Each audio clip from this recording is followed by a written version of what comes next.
मेरे ख्याल से हर बच्चे के गर्लफ्रेंड बॉयफ्रेंड होते हैं। जब आप 3, 4, 5 साल के थे, तब क्या आपकी गर्लफ्रेंड या बॉयफ्रेंड नहीं थे? थे। अब आप साधारण दोस्त को एक नया अर्ज दे रहे हैं। देखिए, दोस्त का मतलब ये नहीं है कि उनके साथ शारीरिक संबंध जरूरी है। ये चीज़ आपने उन समाजों से सीखी है जहाँ शरीर सब कुछ होता है। देखिए, ऐसा क्यों है कि आज ऐसी स्थिति है? ऐसा केवल अमेरिका में था। आज ये हर जगह है। अगर आप रिश्ता शब्द कहते हैं, तब लोग समझते हैं यह शरीर से जुड़ा रिश्ता है।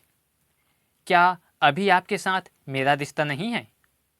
क्या माता पिता, शिक्षक या अन्य दोस्तों के साथ आपका रिश्ता नहीं है? मगर आप कह नहीं सकते। अगर आप कहते हैं मेरा मेरे टीचर के साथ रिश्ता है, तब लोग समझेंगे, ओह, आपका आपके टीचर से कुछ हैंकी पैंकी हैंकी पैंकी है। आप ऐसे क्यों बन गए? देखिए, समस्या बस ये है, आपके हार्मोन्स ने आपकी समझदारी को चुरा लिए हैं। अगर मैं कहता हूँ आप मेरी दोस्त है, तो क्या मेरा आपके शरीर से खिलना जरूरी है? क्या हम दोस्त नहीं हो सकते? आप गर्ल है और मेरी फ्रेंड है, पर मैं यह कह नहीं सकता कि आप मेरी गर्लफ्रेंड है, क्योंकि उसे गलत समझा जाएगा। ऐसा इसलिए हुआ है क्योंकि हम शारीरिक आधार वाले संबंधों को बहुत अधिक महत्व दे रहे हैं। आपको समझना चाहिए, शारीरिक संबंध से भी गहरे संबंध होते हैं। आप शरीर से जुड़े बिना लोग से बहुत गहरे रिश्ते निभा सकते हैं।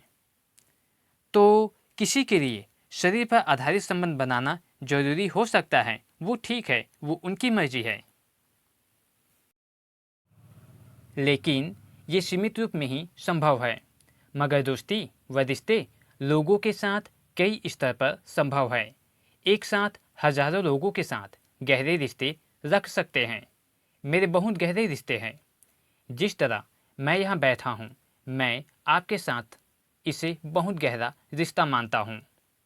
अगर मैं रिश्ता शब्द इस्तेमाल किया, लोग सोचेंगे दो शरीर रगड़ खा रहे हैं। देखिए, अगर दो शरीर रगड़ खा रहे हैं तो सिर्फ चमड़ी छूती है। चमड़ी आपकी सबसे बाहरी परत है। वो रिश्ता गहरा कैसे हुआ? मैं उसे गहरा नहीं मानता। मैं लोगों के साथ जोड़ सकता हूँ। मैं लोगों के साथ जोड़ सकता हूँ, सिर्फ उनके मन व भावनाओं से नहीं, उनकी पूरी गहराई में, उनकी जीवन प्रक्रिया से। मैं लोगों के साथ उस तरह के रिश्ता रखता हूँ जिनमें मेरी जीवन ऊर्जा उनके जीवन ऊर्जा के साथ स्पंदित होती है। मेरी जीवन ऊर्जा उनके जीवन ऊर्जा के साथ स्पंदित होती है। वो रिश्ता गहरा है, वो वाकई गहरा है। शरीर का रगड़ना ठीक है, जीवन के एक चरण में उनकी ज़रूरत हो सकती है। हम उसे सही या गलत बताने की कोशिश नहीं कर रहे हैं। ये आपकी पसंद है, मगर उसे दोस्ती का आधार मत दीजिए। उसे दोस्ती का आधार मत बनाइए। तो आप हर एक लड़की व लड़कों से दोस्ती क्यों नहीं कर सकते? मुख्य रूप से आप पूछ रहे हैं कि मुझे किस उम्र में सेक्स की ओर झुकाव वाली रिश्ते बनाना चाहिए। क्या यही सवाल है? मगर मेरे ख्याल में आप अपनी ओर से दुनिया की सबसे बड़ी सेवा करेंगे अगर आप इसे बॉयफ्रेंड गर्लफ्रेंड कहना छोड़कर इसे कुछ और कहें। इसे अपना रोमांस, प्रेम संबंध या कुछ और कहें, क्योंकि ये बहुत महत्वपूर्ण है।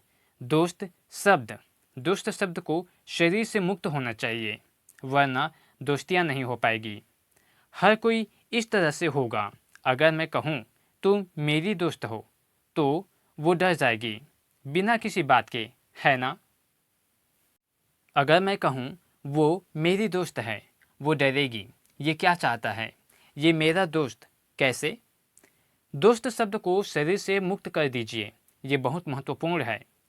हर जगह दोस्तियाँ होने दीजिए। हर जगह दोस्तियाँ होने दीजिए। शरीर से जुड़े रिश्ते किसी एक व्यक्ति के साथ होते हैं। वो अलग चीज़ है, वो आपकी मर्जी है किस उम्र में। देखिए, जब आप पढ़ रहे होते हैं, अगर आप इस चरण में जीवन के इन साधनों को अपने हाथों में नहीं लेंगे, मेरी बात मानिए, आपका ही शरीर, आप ही का मन जीवन भर कई तरीकों से आप ही को धोखा देगा। आप उन पर सवार नहीं होंगे, वे आप पर सवार होंगे। ऐसा नहीं होना चाहिए। अपने जीवन के इस चरण में मुख्य रूप से ध्यान इस पर होना चाहिए कि अपने भीतर सबसे ऊंची जगह पर खुद को कैसे ले जाएं। जीने की जल्दबाजी ना करें, जीना कुछ समय बाद होगा। अगर आप बहुत जल्दी जीते हैं तो आप अच्छे से नहीं जी पाएंगे। बहुत जल्दबाजी में जीने की कोशिश मत कीजिए। मैं कोई नैतिकतावादी नहीं हूँ जो आपको बताऊँ ये करो वो मत करो। अगर कोई ऐसी ज़रूरत से मजबूर है तब वो कर सकता है, मगर सभी को ये चलन बनाने की ज़रूरत नहीं है कि अगर आप कॉलेज में हैं तो किसी के साथ शरीर से जुड़ा संबंध बनाना ज़रूरी है। ऐसी कोई मजबूरी नहीं है, ऐसा कोई नियम नहीं है कि ऐसा होना ही चाहिए। व्यक्ति इससे आगे बढ़ सकता है, मैंने ये पहले भी बताया है, मगर मुझे बताना चाहिए। आम के किसान के बीच एक रिवाज है। आम के किसानों के बीच एक रिवाज है। पूरे भारत में ये प्रसिद्ध है। अगर आप आम का पौधा लगाते हैं तो 12-14 महीने में मौसम आने पर उन पर फूल आ जाते हैं। आम का किसान बड़ी मेहनत से आम के हर फूल को पौधे से तोड़ता है, क्योंकि आप उन्हें बढ़ने देंगे तो उसमें फल आ जाएंगे। इस नन्हे पौधे में 1-2 फल आएंगे। जिन पौधों में 3 से 4 वर्षों तक फल आने नहीं दिए जाते, भरे पूरे पेड़ बनते हैं और उनमें ढेर सारे फल आते हैं। जिन पौधों में बहुत जल्दी फल आ जाते हैं, वे कभी भरे पूरे पेड़ नहीं बन पाते हैं। तो एक आम के किसान में ये बुद्धि होती है, वो हर फल को तोड़ता रहता है। वो हर फूल को तोड़ता रहता है। इसी तरह इंसान को भी जीने के लिए हड़बड़ी में नहीं होना चाहिए। महत्वपूर्ण ये है कि जीने की कोशिश करने से पहले आप इतनी ऊंची जगह में हो कि जीवन आपके लिए अच्छे से चले। अगर आप जल्दी जीने लगते हैं तब ये जीवन आपके लिए एक मुश्किल काम हो सकता है और कल बहुत सारी उथल पुथल होगी। ठीक है, अगर पश्चिमी विद्यालयों में जाएं, इसी सप्ताह मैं लॉस बिजनेस स्कूल में था, फिर हार्वर्ड बिजनेस स्कूल में था। अगर आप वहां देखें, मुझे नहीं पता कि कितना प्रतिशत, मगर लोग मुझे बताते हैं कि अगर आप सिर्फ इधर उधर देखें तो आप वहां देखेंगे अधिकांश चेहरे भारतीय चीनी होते हैं। सिर्फ 40% कोकेशियन नस्ल व श्वेत अमेरिकी होते हैं। हालांकि बहुसंख्यक जनसंख्या उनकी है। ऐसा इसलिए हो रहा है, इन भारतीय व चीनी बच्चों के साथ एक सपोर्ट सिस्टम होते हैं। उन्हें 25 वर्षों के आसपास, 25 वर्षों के आसपास अपने परिवार व मम्मी पापा के साथ रहना होता है, जब तक कि वह यूनिवर्सिटी की पढ़ाई खत्म नहीं कर देते। मगर आमतौर पर श्वेत परिवार में 18 साल के होने तक लोग परिवार से निकल जाते हैं। वे सभी अपने पार्टनर्स के साथ रहते हैं। वे अपने सभी पार्टनर के साथ रहते हैं। वे भावनात्मक चीज़ों से गुजरते हैं। उसके लिए उन्हें पैसे कमाने होते हैं। हर रोज शाम को उन्हें अपने पार्टनर का ध्यान रखना होता है। लाइब्रेरी जाने का समय नहीं है, पढ़ाई का समय नहीं है। सभी टॉपर भारतीय, यहूदी और चीनी होते हैं। आप अमेरिका के सभी विश्वविद्यालयों में देख लीजिए। तो इसका क्या मतलब है? बहुत से अमेरिकी यूनिवर्सिटी की पढ़ाई तक पूरी नहीं कर पाते हैं। बहुत से अमेरिकी यूनिवर्सिटी की पढ़ाई तक पूरी नहीं कर पाते हैं सिर्फ इसलिए क्योंकि उनके पास बॉयफ्रेंड या गर्लफ्रेंड होते हैं। और ये हमेशा सही नहीं चलता। चीज़ें होंगी, रोज की उथल पुथल, समस्याएं हर दिन आती जाती रहती है। ये आपके जीवन का वो समय है जब आपके ऊर्जा का स्तर सबसे अधिक होता है। अपने जीवन के इस चरण में अगर आप अपने भीतर एक फोकस और संतुलन बनाते हैं तो ये ऊर्जा किसी शानदार चीज़ में बदल देगी। ये ऊर्जा किसी शानदार चीज़ में बदलेगी।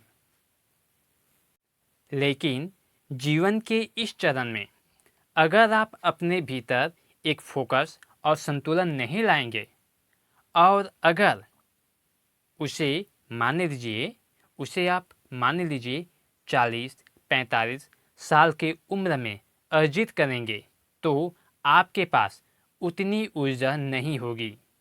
ये चीज़ युवा नहीं समझते। उन्हें लगता है ऊर्जा का ये स्तर जीवन भर रहेगा। नहीं नहीं नहीं, ये गुजर जाएगा। ये बस अधिक से अधिक 8 से 12 से 15 साल का सवाल है। 14 से 30 साल की उम्र में 14 से 30 साल की उम्र के होने तक ऊर्जा बढ़ती है। इस समय तक अगर आप इसे सीख लें, इसे कैसे संभालना है, अपने जीवन में फोकस व संतुलन कैसे रखना है, अगर आप अपने जीवन में फोकस लाते हैं तो ये जीवन अधिक ऊंचे स्तर पर काम करेगा। अगर आप ये चीज़ें नहीं लाते हैं और आप जीने की जल्दबाजी में रहते हैं तब आप देखेंगे ये एक मुश्किल काम हो जाता है। ऐसा नहीं है कि आप नहीं कर पाएंगे, आप कर सकते हैं, मगर जीवन में बेकार के संघर्ष होंगे। तो यह एक व्यक्तिगत चुनाव है। यदि किसी में ज़बरदस्त मजबूरी है तब वो ऐसा कर सकते हैं। ऐसा ट्रेंड ना बनाएं कि अगर आप कॉलेज में हैं तो शरीर से जुड़े रिश्ते में होना ही चाहिए। ये ज़रूरी नहीं है।